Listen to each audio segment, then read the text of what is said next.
This makes me feel so short. Aloha. My name is not Mitsuhiga. My name is Amy Perruso. I'm the Hawaii State Teachers Association Secretary-Treasurer. And I wanted to give you a little background, but first to tell you why we're here. We're asking you to urge the legislature to pass legislation that would allow for a constitutional amendment to be put on the ballot that would provide a property tax surcharge on residential investment property and visitor accommodations to fund public education.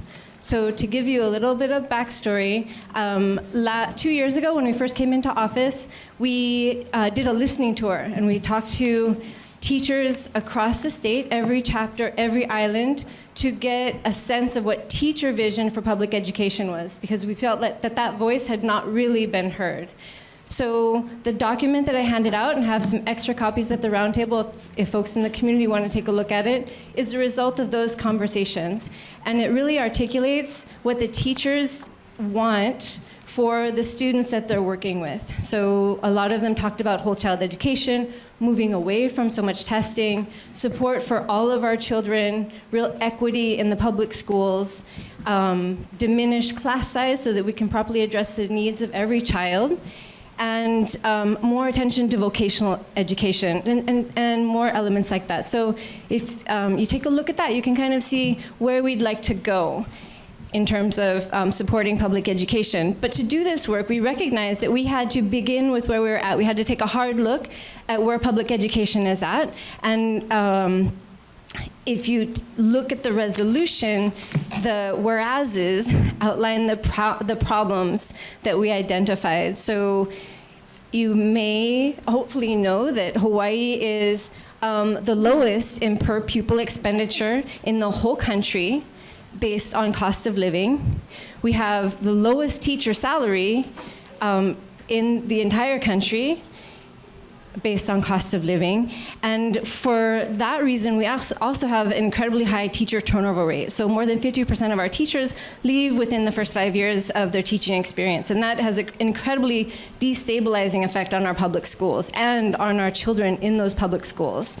So we recognized that funding was a critical piece, that to create to realize our vision and to really address these problems, we needed additional funding.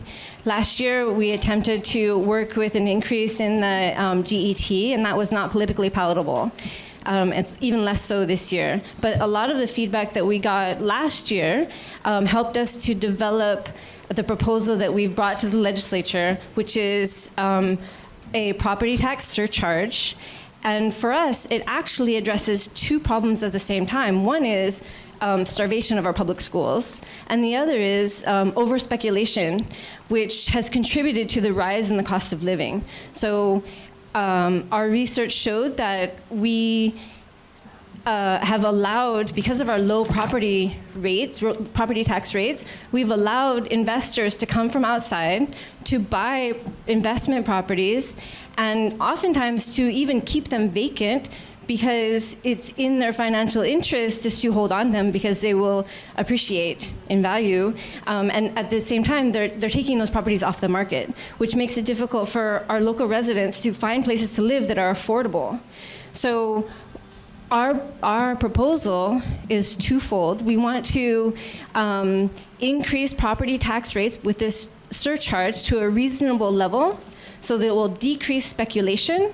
And we also want to increase the funding that's going to our public schools. So we're here to ask you to adopt a resolution urging the legislature to pass this legislation. We've been working with neighborhood boards since last year around this issue, and other neighborhood boards have adopted similar resolutions. And I'm wondering if you have any questions.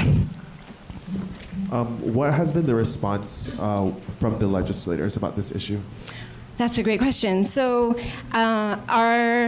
I want to actually introduce Mitzi Higa. So she's our teacher lobbyist, and Chris Caulfield is our government relations specialist, and they're working on this legislation, and they can kind of talk a little bit more specifically about the positive response.